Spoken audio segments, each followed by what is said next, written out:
হে everyone, তোমরা সবাই কেমন আছো? আমি খুব ভালো আছি। আর আজকে আবার তোমাদের সামনে আরেকটা নতুন ভ্লগ নিয়ে হাজির হয়েছি।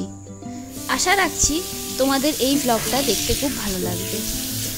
তো এই ভ্লগটা যদি ভালো লেগে থাকে তাহলে একটা লাইক করে দিও, ভিডিও দেখা হয়ে গেলে একটা কমেন্ট করে দিও কোন পার্টটা তোমাদের ভালো লাগলো। আর নতুন কোনো বন্ধু যদি আমার ভিডিও আজকে দেখছো তাহলে আমাকে অবশ্যই জানাবে কোথা থেকে দেখছো, আর একটা ছোট্ট সাবস্ক্রাইব করে দিও। ওয়েলকাম টু কানেক্ট টু মিমসি ভ্লগ। তো আজকের দিনটা শুরু করি। তো ঘড়ির কাঁটায় প্রায় 9:30 মতো বাজে আর আমি ছাদে এসেছি। তো ছাদে এসে তো এত সুন্দর মনোরম পরিবেশ দেখে তো আমার মন একদম মুগ্ধ হয়ে গেল। প্রকৃতির এত সুন্দর রূপ, মানে কি বলবো, প্রকৃতি যেন তার রূপকে একদম প্রস্ফুটিত করে তুলেছে আমাদের সামনে। আর যেটার একদম স্পষ্ট বার্তা সেটা হচ্ছে মায়ের আগমনী বার্তা। মা খুব তাড়াতাড়ি আসছেন আর প্রকৃতি তার স্পষ্ট রূপে জানান দিচ্ছে তার এই সুন্দর রূপের মাধ্যমে। তো যাই হোক, এখন তো ভাদ্র মাস পড়ে গেছে, রোদের তেজটাও একটু বেশি আছে। তো আজকে ভাবছি আমার যে শাড়িগুলো আছে সেই শাড়িগুলো তো রোদ খাওয়াতে হয়, তো শাড়িগুলোকে রোদে দেব। কারণ যা কদিন ধরে যা ঝড় বৃষ্টি হলো মেঘ বৃষ্টিতে আর দেওয়া হয়নি। তো আজকে যখন দেখলাম রোদটা উঠেছে তো এই শাড়িগুলোকে ঝটপট করে রোদে দিয়ে দিই। অনেক দিন ধরে আলমারিতে রাখা আছে তো কেমন একটা স্যাঁতস্যাঁতে গন্ধ ছাড়ছে। তো এইগুলোকে তো বছরে একবার করে রোদ খাওয়াতে হয়। তো আজকে সেই দিনটা আমি ভাবলাম যে রোদটা ভালোই উঠেছে, আজকে যদি একটুখানি আধ ঘন্টা করে যদি রোদ খাইয়ে নিতে পারি তো তাহলে আমার একটা কাজ অন্তত এগিয়ে থাকবে। কারণ পুজোর আগে না বাড়িতে অনেক কাজ থাকে। আর এখন যেহেতু আমি নতুন বাড়িতে এসেছি, মানে আমার শ্বশুর বাড়িতে এসেছি, তো এখানেও অবভিয়াসলি অনেকই কাজ থাকবে। তো এই জন্য যতটা পারি কাজটাকে এগিয়ে রাখার চেষ্টা করি। আর এই ছোটো ছাদটাতে না খুব সুন্দর রোদ আসে, মানে হালকা ছাওয়া হালকা রোদ, খুব সুন্দর। কারণ এমন কিছু কিছু জিনিস থাকে যেগুলোকে ডাইরেক্ট রোদে দেওয়া যায় না, তো সেগুলোর জন্য একটু একটু ছাওয়াও আছে, আবার রোদটাও আছে। যে রোদ যতটুকু রোদ আসে ততটুকু রোদ কিন্তু ডাইরেক্ট পড়ে। মানে আমি যদি এখানে আধা ঘন্টার জন্য শাড়িগুলো রাখি তাহলে কিন্তু মানে আমার কাজটা হয়ে যাবে।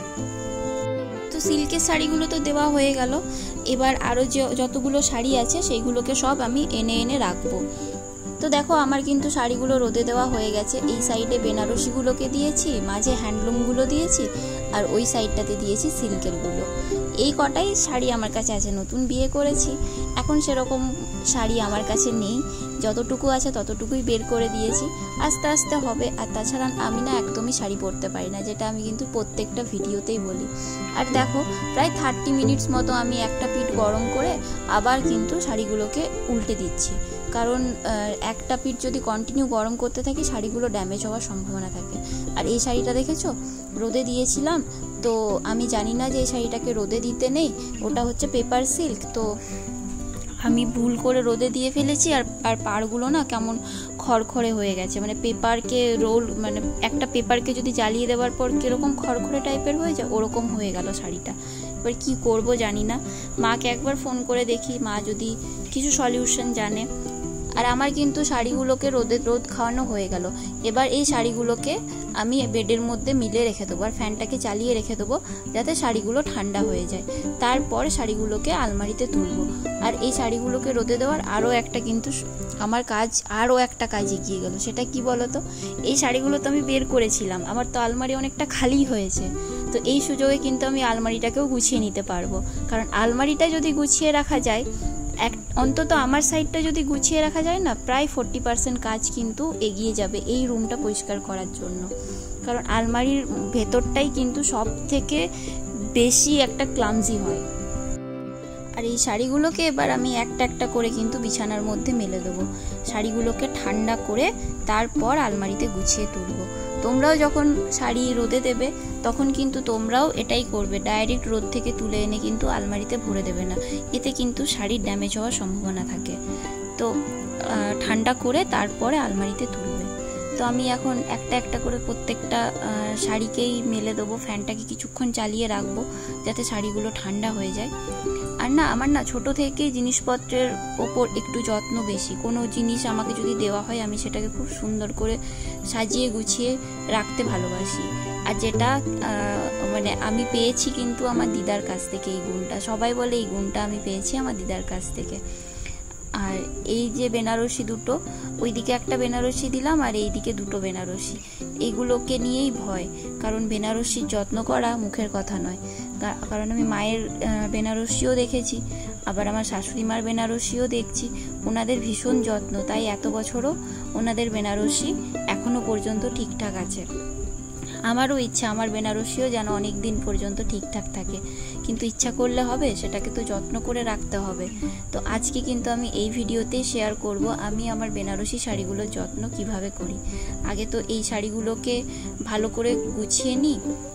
আর ওই যে শাড়িটা বললাম খড়খড়ে হয়ে গেছে, ওই শাড়িটাকে এনে একটু ফ্যানের হাওয়াতে, ডাইরেক্ট ফ্যানের হাওয়াতে রেখেছি, যদি দেখি পাটটা ঠিক হয়ে যায়।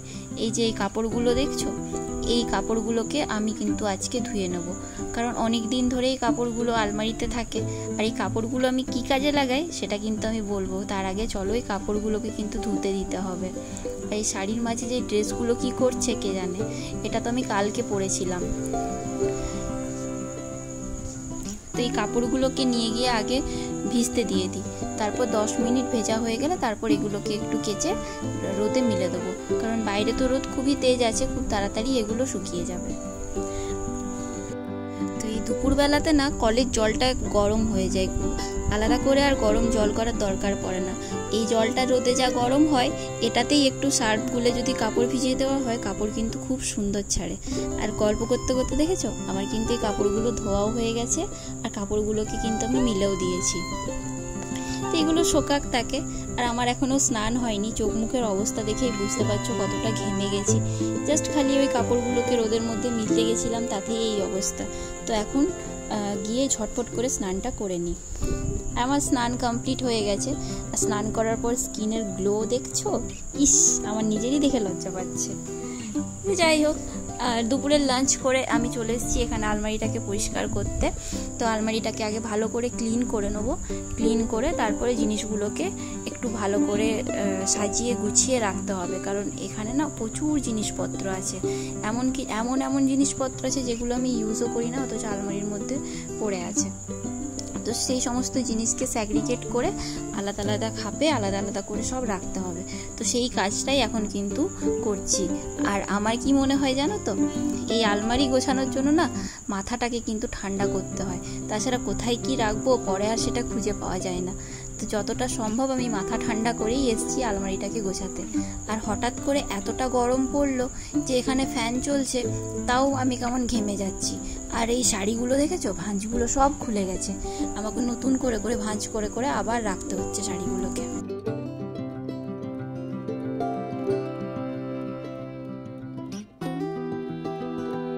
তো আমি যথাযথভাবে চেষ্টা করি তোমাদের সামনে নতুন কিছুভাবে ভ্লগ আনার।